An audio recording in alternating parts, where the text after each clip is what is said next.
Hey guys, Cody Sanders here with Green Scene Home Inspections out here in Carrollton doing a home inspection. And I was testing the hose bib on a home out here. And I just want to show you one of these things as to what happens sometimes and why we need to get our homes inspected.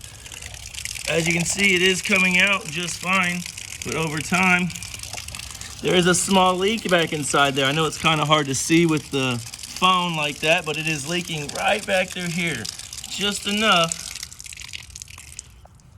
And it's also dripping out of this weep hole right here. Let me flip you around. And as we come into the interior of the home, right this way.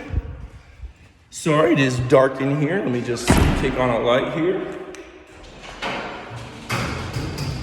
This is the interior of the garage, and as you can see, we have water pooling here. I am not a mold inspector, but we got dark fungus growing over here, or dark substance right here, and you can see where that water has poured through the wall.